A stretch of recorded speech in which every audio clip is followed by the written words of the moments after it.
Hello everyone, this is Cheesebeat from eBay. I am selling a pretty unique item. I don't think I've ever seen one of these on eBay before. This is the Ludlum Model 16 analyzer. It currently has a probe on it. As you can see the pictures in the eBay listing where I took this screw part off. So what we have here is a single channel analyzer, and it's a heck of a lot better than a Geiger counter because it allows you to set energy thresholds and windows and measure specific isotopes.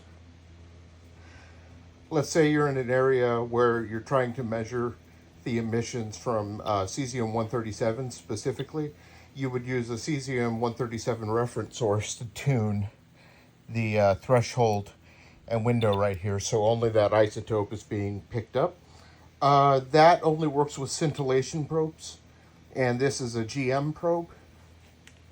So I am now going to do a quick demonstration of it. Take our probe off here. Now I have some very mildly radioactive depleted uranium here.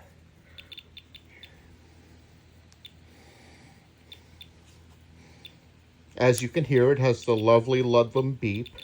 Okay, now I have some pretty spicy ore here. This stuff on a pancake probe reads about 350,000.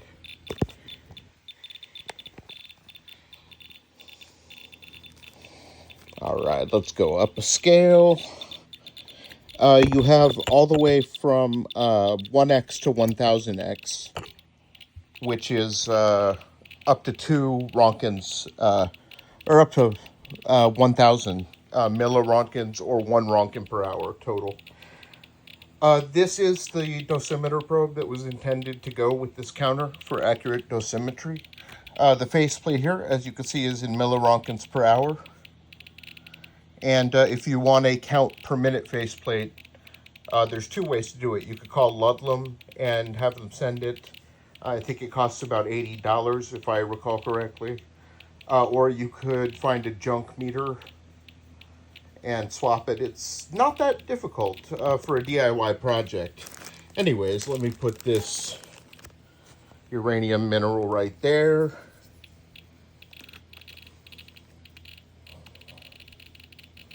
This was last calibrated in 2015 by me, and it was a certified calibration when I had an ISO lab. I did put it on the pulse generator, and it tests within 10% of actual range. So it's great. I hate to see this one go, unfortunately, but tough times, tough times. Let's open it up, and I'll show you the internal components. Okay, we have the little wires that go to the speaker here. As you can see, this was a professional job, not a hack job. They used some heat shrink tubing there. Here we have our, let me see if I can find something to point with. Okay, perfect. We have our ceramic capacitors here, our high voltage power supply right there, various integrated circuits that do various things, an electrolytic capacitor there in the middle of the screen. Again, it passes all calibration checks, including voltage and everything else. Here we have our other HV transformer right there, and our line of resistors and ceramic capacitors right there, and our potentiometers for adjustment right there. Again, this thing has been treated with professional respect for a long time, so you can be assured that it's going to work when it comes. This item in particular, I don't normally allow returns, but I would consider it if you got it and something just wasn't working. Per eBay rules, I can't send a check source with it, but we can have a conversation and figure something out for you. Inside of the case is,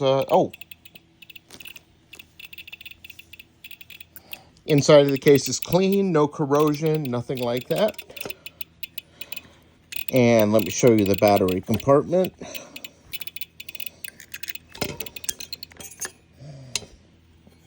Also clean, no corrosion. I think you can see pretty clearly in there. Now let's put it back in the case. Stick the batteries back in.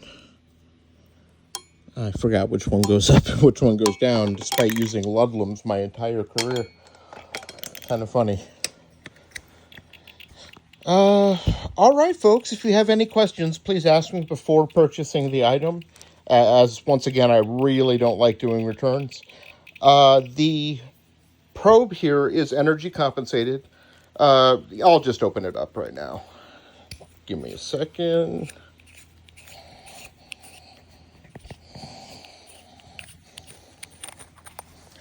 And I'm going to turn the meter off to try and avoid electrical shock.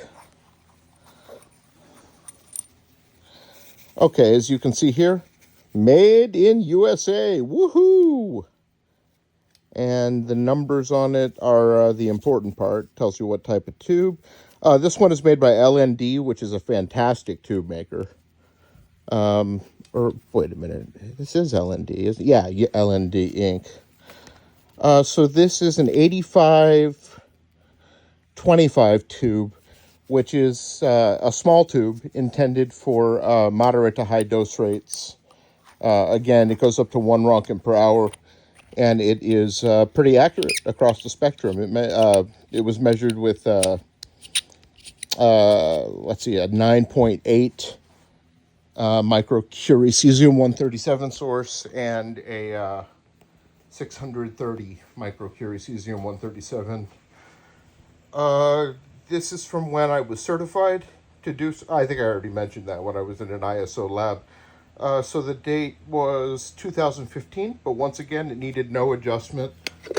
There is a way to convert milliroentgens per hour to counts per minute, so you can calibrate it on a pulse generator. Just a second, folks.